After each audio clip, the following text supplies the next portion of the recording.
고린도후서 8장 22절에 24절까지 말씀 가지고 우리는 주님의 교회입니다 하는 제목으로 말씀 나누도록 하겠습니다. 한번 따라해볼까요? 우리는 주님의 교회입니다. 우리가 주님의 교회로서 삶을 살아가는 것이 어떠함인지 한번 고백하며 나가는 우리 모두가 되기 원합니다. 특히 오늘 창립 39주년입니다. 39년 전에 주님의 교회를 세워주시고 외국 땅에 믿음의 백성들 보내주셔서 이곳에서 그리스도의 공동체가 세워짐에 있어서 하나님께서 은혜 주시고 또 이끌어 주셨음을 믿습니다. 하나님께 감사하고 또 교회를 위해서 늘 수고하고 했었던 모든 성도들에게 하나님의 은혜와 복이 넘치는 시간이 되기를 원합니다. 올해 우리의 교회에 표가 있습니다. 표는 풍성함이 흐르는 교회입니다. 한번 따라해볼까요? 풍성함이 흐르는 교회. 내 안에 무엇이 있냐가에 따라 이것이 흘러넘치지 않겠습니까? 내 안에 기쁨이 넘치면 이 기쁨이 흘러넘칠 것이고요. 내 안에 감사가 넘치면 감사가 흘러넘칠 것이고요. 내 안에 사랑이 있으면 사랑이 흘러넘칠 것입니다. 우리에게 무엇이 있느냐에 따라서 우리의 삶 가운데 열매가 달라지게 되는 것이죠. 이것을 위해서 우리의 정체성이 이제 분명해야 되죠. 내가 무엇이 있느냐, 또 어떻게 살아가느냐에 따라서 이것이 나눠지게 되는데요. 내가 정체성이 분명할 때 이것이 다른 이들에게 나눠지게 되는 것이죠. 우리가 지금 2026년도 시작하면서 정체성 선포하고 있거든요. 여러분의 존재가 무엇인지 말씀을 근거로 지금 선포하고 있습니다. 이건 지난주에 우리가 선포했던 문구들입니다. 이 문구들이 저와 여러분의 정체성임을 믿습니다. 우리 같이 한번 읽어볼까요? 나는 시작. 나는 세상의 빛입니다. 나는 세상의 소금입니다. 나는 하나님의 보기 좋은 존재입니다. 나는 하나님의 자녀입니다. 나는 하나님의 상속자입니다. 나는 왕같은 제사장입니다. 나는 하나님의 소유된 백성입니다. 아멘. 이것이 우리의 이 정체성 아닙니까? 우리 옆에 분에게 이렇게 본인 한번 소개해 볼까요? 이것 중에 여러분의 것을 되면서 나는 세상의 소금입니다. 나는 세상의 빛입니다. 옆에 분에게 한번 소개해 보실래요? 옆에 분 보시면서. 아무도 없는.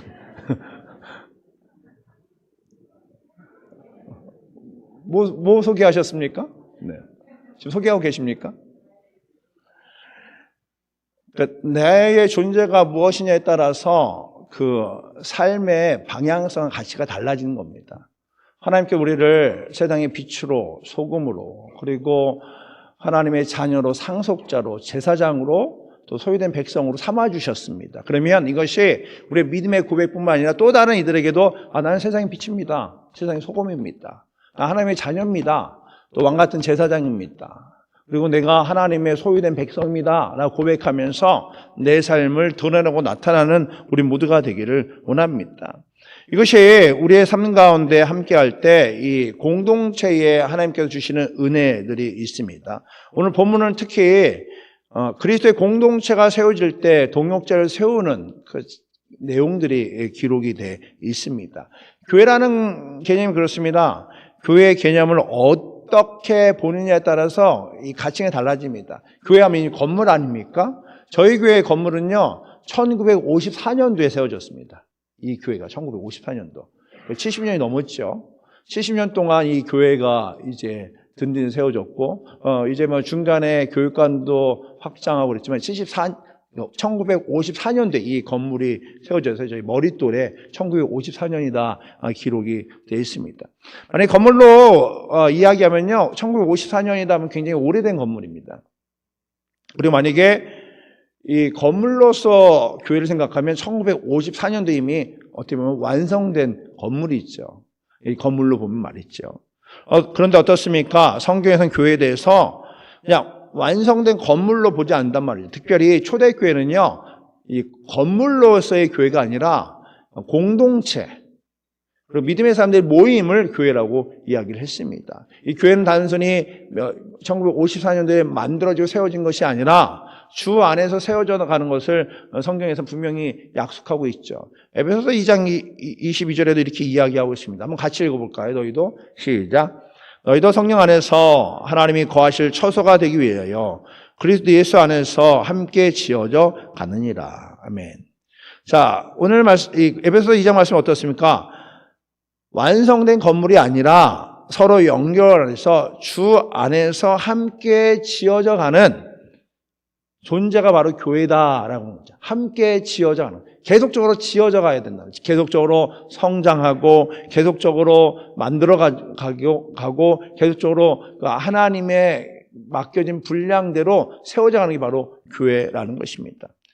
이 교회의 공동체가 세워져 가는 대표적인 예로 오늘 그 말씀을 통해서 볼 수 있는데요. 오늘 고린도서 8장에서는요, 디도를 소개합니다. 사도 바울이 디도를 이렇게 소개하게 됩니다. 여러분께서 만약에 주님의 교회를 다른 이들에게 소개하면 어떻게 소개하겠습니까? 우리 교회에 이제 장점도 있고 단점도 있겠죠. 강점도 있고 약점도 있을 거란 말이죠. 여러분 만약에 주님의 교회를 다른 분에게 소개할 때 어떻게 소개하시겠습니까? 만약에 여러분의 그 지체들, 우리 성도들을 다른 분들에게 소개할 때 어떻게 소개하겠습니까? 어떤 점을 소개하겠습니까? 여러분끼리도 여러분에게 장점도 있을 것이고 단점도 있을 건데 어떤 걸 먼저 이야기하겠습니까? 장점부터 이야기하겠습니까? 단점부터 이야기하시겠습니까? 아니면 장점만 이야기하시겠습니까? 아니면 단점만 이야기하시겠습니까?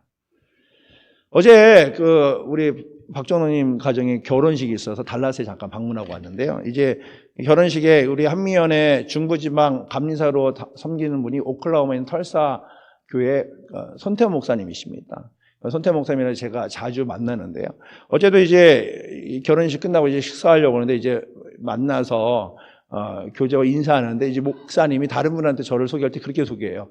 우리 한미연회에서 가장 부하는 교회 목사입니다. 그러면 이럴 때는 아멘 해야 되지 않을까요? 아멘이십니까? 그럼 여러 번 생각해요. 부흥하는 교회? 부흥하나? 부흥했나? 생각하지 않겠습니까? 사실 한미연회 하면은 60개 정도의 그 교회가 전미에 이렇게 펼쳐져 있습니다. 그런데 그 목사님이 저를 소개할 때 한미연회에서 가장 부흥하는 교회 목사님이십니다. 이게 어제만 그런 얘기, 지난번 모임 때도 그런 얘기를 하시는 겁니다. 목사님들 만날 때, 우리 연회에서 제일 부흥하는 교회다. 물론, 저희가 이렇게 개발되는 지역 아니지 않습니까? 만약에 한국 업체, 현대나 기아나 LG나 큰 기업이 들어오면서 한인들이 막 들어오는 데면 교회들이 막 부흥을 합니다. 그리고 만약에 지역적으로 좋은 지역이면 교회가 1년에 몇십 명씩, 몇백 명씩 들어오는 교회도 있죠. 근데 저희 지역은 그런 지역이 아니란 말이죠. 그런데 교회가 조금 안정되고 성장하니까 목사님께서 말씀하실 때 우리 연회에서 가장 부흥하는 교회라 말씀하신단 말이죠. 물론 저희 교회 단점이 있죠. 약점도 있고요. 단점과 연약한 점은 말 안 해도 다 알 겁니다. 그런데 그 목사님께서도 저희 교회에 대해서 강점을, 좋은 점을 이야기하고 소개하는 것처럼 그 얘기를 들으면서 참 감사하더라고요. 목사님께서 첫 마디가 부흥하는 교회라고 말씀하시니까 말이죠. 저와 여러분의 교회에 강점이 있고 장점이 있습니다. 그런데 우리가 그것을 보고 그것을 선포하고 그것에 감사하고 그것을 바라보게 되면 우리 안에 주어진 하나님의 은혜와 복을 나누고 누리고 전하는 삶을 살아가게 되는 것이죠. 지금 오늘 우리가 고린도후서 말씀을 읽었는데요. 이 고린도후서 8장 말씀에 이 고린도 이 교회는요, 그리스도의 공동체이고 예수를 그리스도로 고백하고 예수님의 교회의 머리임을 인정하는 공동체임에도 불구하고요, 그 안에 조금의 갈등과 분쟁이 있습니다. 가장 큰 게 다르다는 것이죠. 특별히 예수 믿기 전 배경이랑 그 경험들이 그리고 관심사가 다르다 보니까 이것이 공동체 갈등, 분쟁을 만듭니다. 특별히 고린도 지역, 이제 고린도전서 앞에 보면 이제 분파가 생깁니다. 바울파다, 그리스도파다, 또 아볼로파다, 베드로파다. 그러면 다 예수님 믿는 사람들 그리고 예수님의 제자들인데, 근데 이제 어떻게 보니까는 자기의 성향대로 파가 형성된 거예요. 그러면 바울파 입장에서는 베드로파가 마음에 안 들어요. 성향이 틀리거든요. 그러니까 바울이 전하는 메시지나 또 베드로가 전했던 메시지와 약간 조금 다른 모양으로 전하다 보니까 마음에 안 드는 겁니다. 그다음에 그는 이 각 분파별로 파별해서 이제 분쟁이 생기는 거죠. 또 어떤 이들은 그리스도의 가르침을 따라서 열심히 신앙생활을 하는데 또 어떤 애들 고린도 지역이 향락이 많이 있고 유혹이 많다 보니까 예수 믿고 교회 다닌다고 하면서도 세상의 유혹에 넘어지고 부도덕한 이들이 있는 거죠. 그러니까 열심히 기도하는 사람들은 또 마음에 안 드는 거예요. 쟤네들은 또 밖에 나가 저렇게 살아가네. 그러니까 또 부도덕한 이들이 많다 보니까 또 한편에서는 은사를 막 사모하고 은사를 집중하는 이들이 생기는 겁니다. 쟤네들은 저렇게 타락하니까 우리는 하나님의 은혜를 사모하자. 그러니까 어때요? 성향이 다르고 경험이 다르다 보니까 서로 이것이 갈등이 되고 분쟁이 된단 말이죠.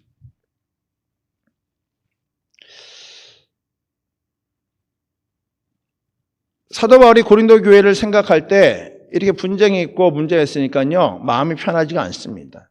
이것이 근데 뭐 고린도 교회만의 문제겠습니까? 주위에 있던 다른 공동체, 로마 공동체든 에베소 공동체든 다 문제점들이 하나 두 개씩 있어서 그 문제를 해결하기 위해서 사도 바울이 방문하기도 하고 또 편지를 쓰기도 하고 사람을 보내기도 하죠. 여러분 어떻게 보면 사람 사는 게 다 똑같습니다. 이 같은 문제와 또 같은 환경에서 다름으로 인하여 갈등하는 모습을 보게 된단 말이죠. 우리는 이 다양한 모습을 조금 더 맞춰주기 위해서는 좀 시간이 필요하지 않습니까? 그리고 맞춰나가기 위해서는 때로는 내 고집도 내려놓고 내 생각을 내려놓고 좀 그들의 생각을 듣고 합력하고 선을 이루는 시간이 좀 필요한 것 같습니다. 특별히 하나님 나라라는 하나의 방향성에 맞춰 나가기 위해서는요, 좀 조절하는 시간이 필요합니다.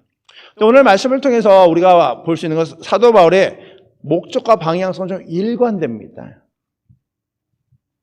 고린도 교회가 이제 그 문제가 있었음에도 불구하고 또 그 예루살렘 교회도 동일하게 문제가 있었습니다. 어떤 문제냐? 당시 예루살렘 교회가요, 기근과 박해로 인해서요, 경제적 어려움을 겪게 되는 겁니다. 그러니까 예루살렘 교회가 이렇게 박해하다 보니까 사람들이 흩어지다 보니까 그 경제적 서포트할 이들이 적어지게 되고 그러다 보니까 경제적으로 어렵고 그리고 힘든 이야기를 듣게 됐죠.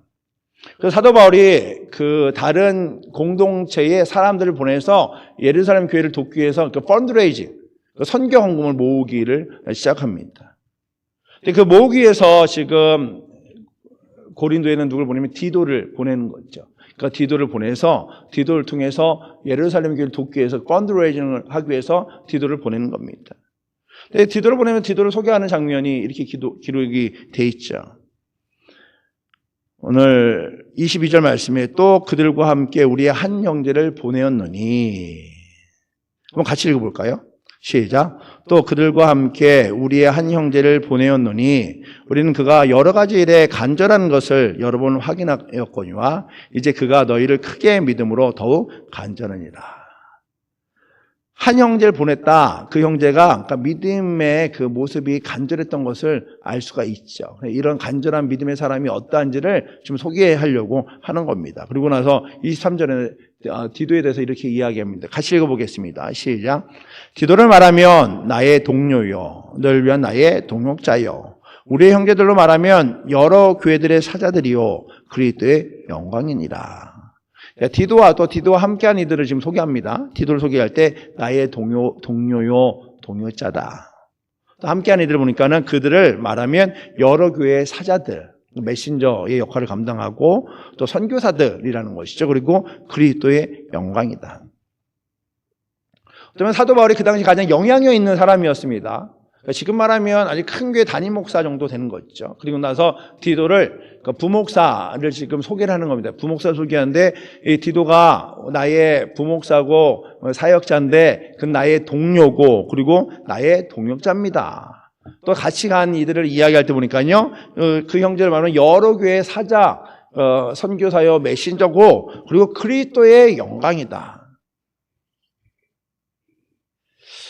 사실 그 극찬 아닙니까? 저는 이 말씀을 읽으면서 사도 바울의 마음을 보게 됩니다. 야, 사도 바울이 그 동역자를 생각하고 그리고 함께 신앙생활하는 공동체를 볼 때 그 하나님의 눈을 바라보는 거구나. 나의 동료입니다. 나의 동역자입니다.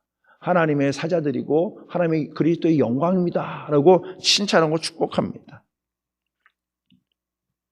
그러니까 극찬을 하는 거죠. 누군가를 소개할 때 극찬을 합니다. 그러니까 저와 여러분이 우리의 언어들을 이럴 때 좀 점검하면 참 좋을 것 같아요. 사도 바울은 지금 만난 그리고 함께 있던 디도와 동역자를 이야기할 때 할 수 있는 최선으로 칭찬하고 축복하고 소개하고 있죠.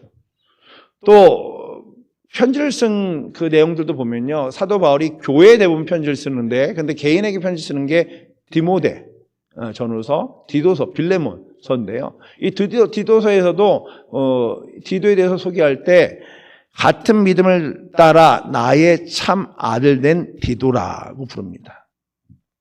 참 멋지지 않습니까? 한 사람을 칭하는데 정말 여러 번 칭찬하고 축복하고 그를 높이는 것을 보게 됩니다. 그리고 예루살렘 교회를 위해서 구토교에서 펀드레이징에서 디도를 보내는데, 이 디도를 정말 하나님의 일꾼으로서 칭찬하고 그를 보낸단 말이죠. 근데 재밌는 것은 디도는 이방인입니다. 헬라인. 예루살렘 교회는 유대인들이 주로 모인단 말이죠. 어떻게 보면 모든 교회의 모교회가 예루살렘 교회입니다. 그러니까 유대인이라는 것, 또 유대인의 자부심이 굉장히 컸던 교회입니다. 그런데 그 교회를 돕기 위해서 이방인인 디도를 택해서 그 유대인들이 모여있는 예루살렘을 돕는데 쓰임받고 있단 말이죠. 심지어는 나중에 이제 바울이 예루살렘 그 공의회에 가서 회의를 하게 되는데 디도를 데리고 갑니다.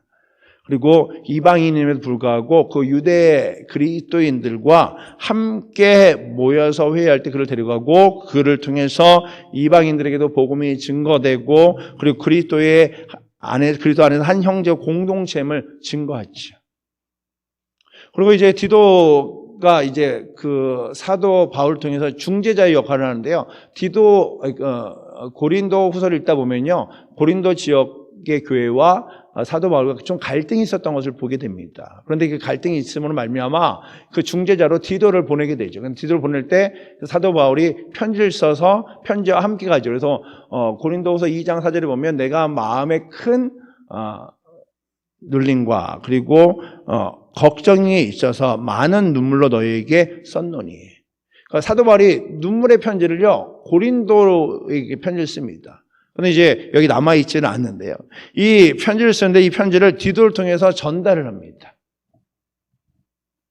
그리고 디도가 고린도 교회의 중재자의 역할을 함으로 말미암아 사도 바울이 그를 통해서 위로받게 됐고 또 회복되는 장면들이 기록이 되어 있죠. 그래서 우리가 읽은 고린도서 8장 앞 보면 7장에 보면 이렇게 이야기하고 있죠. 한번 같이 읽어볼까요?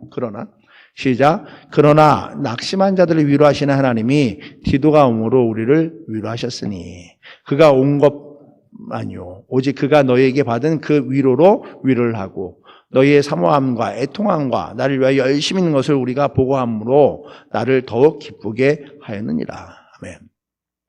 그러니까 디도가 사도 바울의 편지를 가지고 고린도 지역에 가서 고린도 교회에 편지를 전한 겁니다. 그 전한 걸 듣고 나서 좀 풀려지고, 그리고 고린도 교회가 사도 바울을 위해서 얼마나 힘쓰고 애쓰는지 디도가 그 메시지를 전하는 거죠. 그러니까 중재자의 역할을 지금 잘하고 있는 겁니다. 그렇지 않습니까? 디도의 입장에서도 고린도 지역을 갔더니 고린도 지역의 고린도 교회가 사도 바울에게 불만이 있을 수도 있고, 그리고 거기에 좋지 못한 그 나쁜 점들, 단점이 있을 수 있지 않겠습니까? 와서 고린도 교회의 상황을 사도 바울에게 이야기할 때 지금 고린도 교회가 이러이러한 상황입니다 하고 나쁜 점을 이야기할 수 있는데, 그런데 디도는요, 이 고린도 지역에 있는 그 좋은 점들을 이야기하고 그를 통해 본인이 위로받은 것, 또 사도 바울에게 전함으로 사도 바울도 위로를 받고 그리고 격려를 받고 회복이 되었지. 이것이 사도 바울과 디도가 동역자인 모습을 보게 됐고요. 디도와 함께 복음과 교회를 위해서 열심히 살아가는 그 모습을 보게 되었죠. 오늘 말씀을 통해서도 우리가 볼 수 있는 것은요, 디도가 이방인, 헬라인이었습니다. 그런데 그럼에도 불구하고 예루살렘을 돕는 사역의 통로로 쓰임받습니다. 그러니까 사도만 복음 안에서요, 혈통이나 배경보다 믿음의 관계, 또 믿음의 동역함을 우선으로 보는 것을 보게 됩니다. 그러니까 믿음이 좋고, 그리고 하나님께 쓰임받을 이들을 택해서 그 혈통이나 배경을 보지 않고 그의 믿음을만 보고 쓰고 함께 동역하는 것을 보게 되죠. 이건 사도 바울의 일관적인 모습입니다. 일관되게 디모데를 세울 때도 또 디도를 세울 때도 복음 안에서 만나고 훈련시킨 지체를 향한 마음을 잘 알 수가 있죠. 그리고 이 사도 바울이 쓴 편지를 쭉 읽다 보면요, 사도 바울이 자신이 만나고 동역하고 공동체였던 그들을 소개하는 장면들이 나오거든요. 대표적으로 로마서 16장입니다. 로마서 16장 보면 그 믿음의 동역자 이름이 쭉 기록이 되어 있어요. 그런데 거기 보면 나의 동역자, 나의 사랑하는 자매, 나와 함께 했더니, 물론 그 안에 이제 권면하니, 책망하는 이죠. 그 믿음이 연약한 누구 하면서 이름을 쭉 기록합니다. 일일이 언급하면서 칭찬하고 축복하고 때로는 권면한단 말이죠. 그러니까 서신서 구석구석에 보면 사도 바울이 이름을 대면서 권면한 장면들이 쭉 기록이 되어 있습니다. 수고하고 애썼던 그들을 칭찬하고 축복하는 것을 보게 됐죠. 여러분, 교회가 세워짐에 있어서 그렇습니다. 교회가 세워짐에 있어서 가장 중요한 역할을 하는 이들이 있죠. 대표적으로 성경 보면은 사도 베드로가 그렇고요. 또 사도 바울이 그렇지 않습니까? 왜냐하면 사도로서 복음을 전하는 역할을 통해서 그 복음을 전함으로 많은 이들이 회심하고 돌아오게 되죠. 이것은 복음 전파가 교회에 세워짐의 기초는 됩니다. 기초.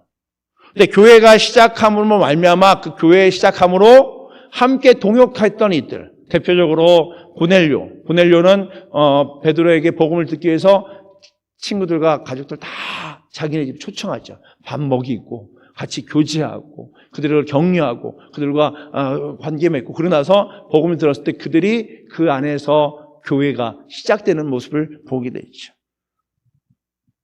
또 사도행전 16장에 보면요, 바울이 복음 전파할 때 루디아가 그 복음을 듣습니다. 그다음에 비단 장수로 비즈니스로 아주 큰 돈을 번 루디아가 사도 바울을 통해서 복음을 듣고 회심하고 나서는 사도 바울을 초청해서 그 안에 교회를 세우죠. 이제 빌립보 교회의 시작입니다.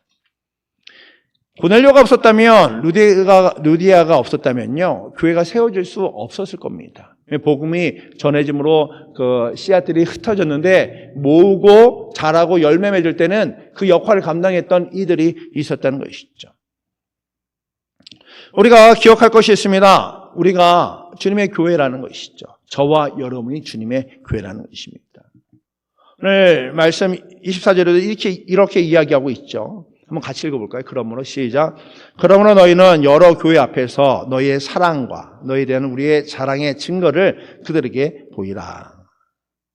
사도 바울이 지금 고린도 공동체 이야기할 때 너희들의 그 믿음의 모습을 보여달라. 특별히 예루살렘이 어려움에 처해 있는데 예루살렘 교회를 위해서 여러분의 그 열심과 그리고 여러분의 그 사랑을 직접 보여주기를 원합니다라고 이야기하고 있습니다. 사도 바울이 성도와 공동체를 대하는 태도를 통해서 볼 수 있는 것처럼 고린도 교회를 통해서 예루살렘 교회를 돕는 기회가 된단 말이죠. 또 디도를 비롯한 동역자를 통해서 복음과 교회를 위해서 함께함으로 말미암아 한 공동체가 세워지는데 믿음의 지체들과 한 마음으로 동역하는 모습을 보게 됩니다. 여러분, 주님의 교회가 누구인가라고 이야기한다면 이 공간에 모여있는 우리 모두가 주님의 교회입니다. 저희 교회 이제 제일 나이 어린 그 성도가 라일이에요. 라일. 지금 10개월 됐네. 라일이가 10개월 됐고 제일 나이가 많으신 분이 우리 이기덕 집사님이 90이 넘으셨습니다. 갭이 한 90살 차이가 나는데요. 참 감사하죠. 1살부터 90세 모든 세대가 함께 예배하고 함께 신앙생활할 수 있는 이 공동체가 있다는 게 하나님의 은혜이고 복인 줄 믿습니다. 이곳에서 하나님의 일하심을 경험하고 또 하나님의 역사하심을 누리기 위해서는 우리가 해야 될 것이 있다는 것이죠. 특별히 이 세대를 통해서 하나님의 꿈이 우리를 통해 하나님의 사명이 흘러 또 다른 세대에게 또 다른 영혼들에게 전달되기 위해서 우리가 해야 될 일이 있다는 것입니다. 그건 뭡니까? 우리의 부족이 무엇인가 깨닫고 필요를 채우고 나누는 공동체가 되어야 되는 것이죠. 이것을 위해서 오늘 말씀을 통해서 우리가 깨닫고 첫 번째는요, 서로의 짐을 나누어지는 주님의 교회가 돼야 된다는 것이죠. 우리 갈라디아서 6장 2절에도 이렇게 이야기하고 있죠. 한번 같이 읽겠습니다. 너희가 시작. 너희가 짐을 서로 지라. 그리하여 그리스도의 법을 성취하라. 그러니까 예루살렘 교회의 가난을 위해서 디도가 그것을 짊어지고 또 사도 바울이 고린도와 함께 그 짐을 짊어졌던 것처럼 우리 지체들의 아픔과 어려움이 있다면 우리가 그들의 어려움과 아픔을 함께 짊어짐으로 말미암아 주님의 교회가 완성되는 것입니다.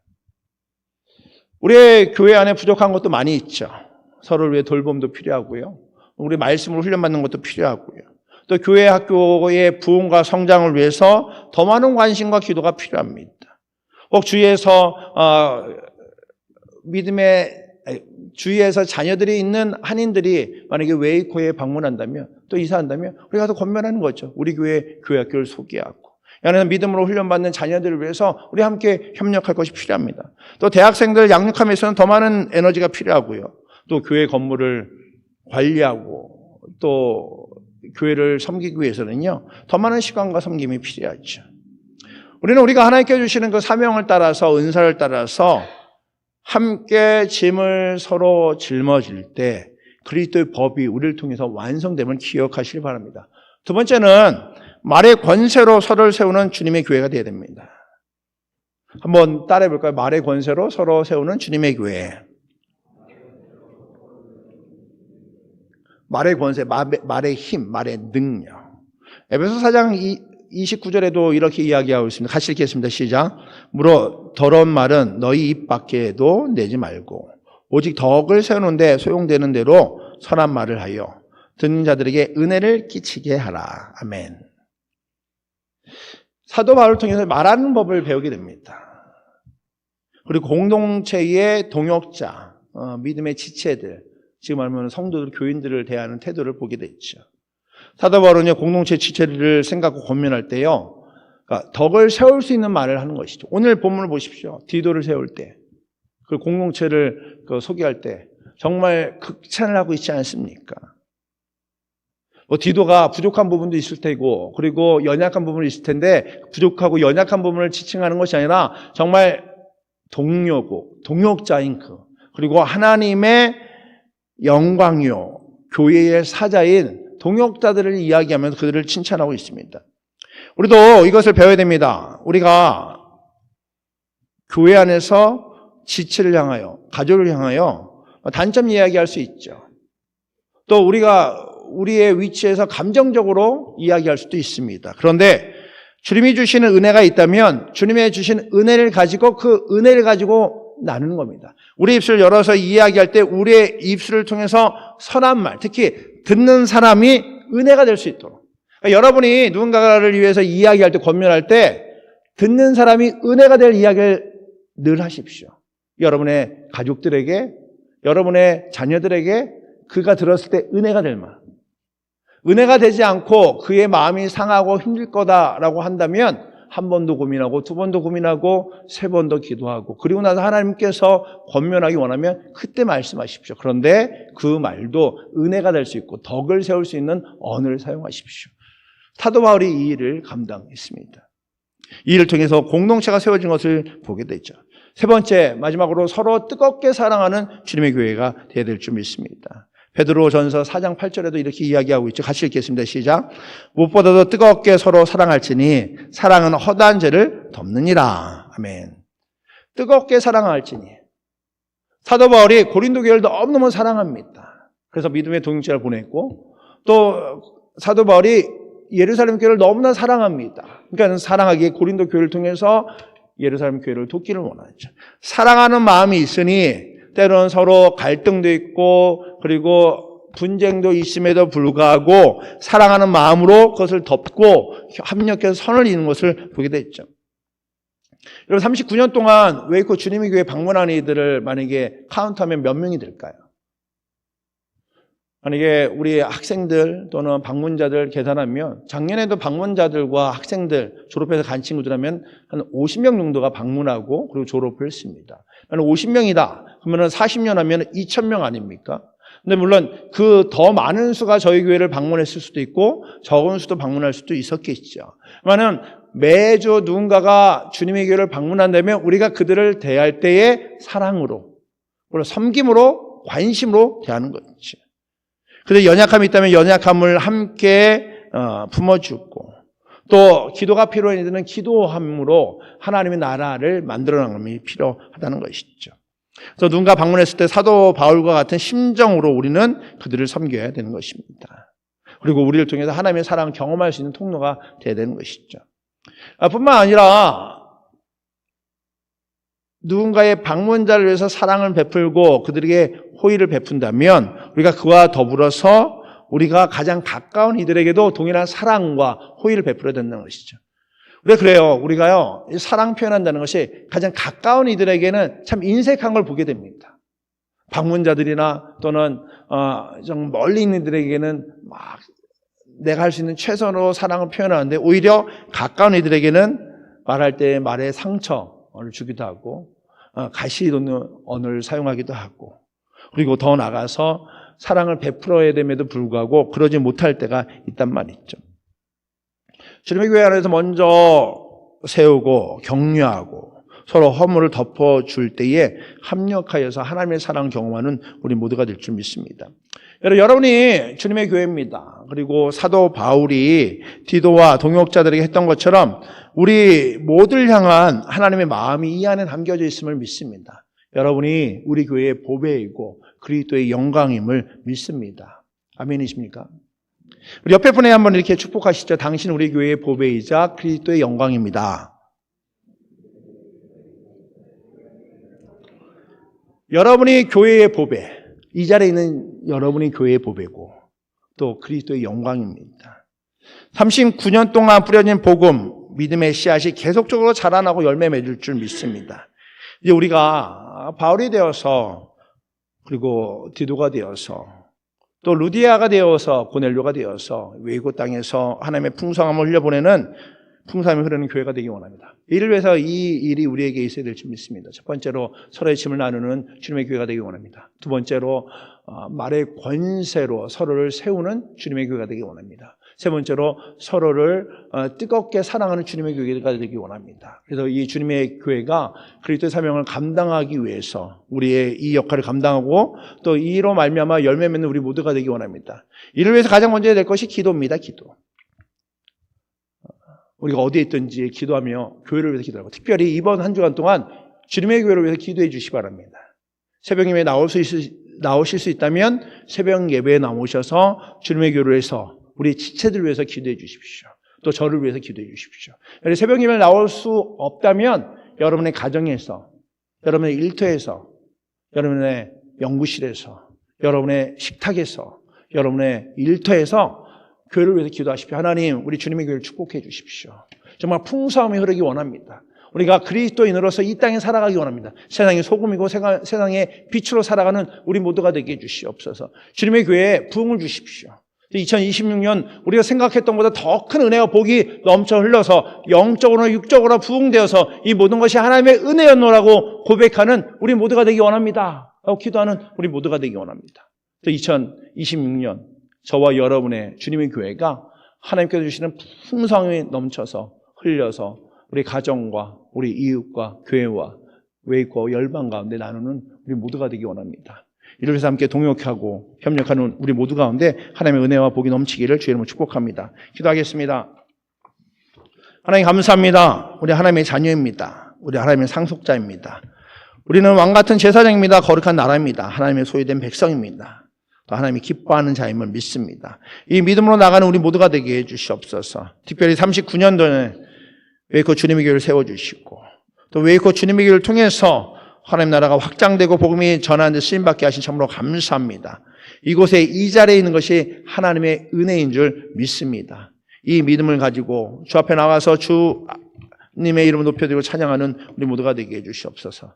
또 2026년도에 우리에게 더 큰 은혜가 있을 줄 믿습니다. 이를 위해서 먼저 기도하겠습니다. 함께 모여 기도할 때 그 가운데 성령께서 함께 하시고 함께 주의 이름 부르며 기도할 때마다 우리 기도를 들으시고 응답하시는 살아계신 하나님 경험케 하여 주시옵소서.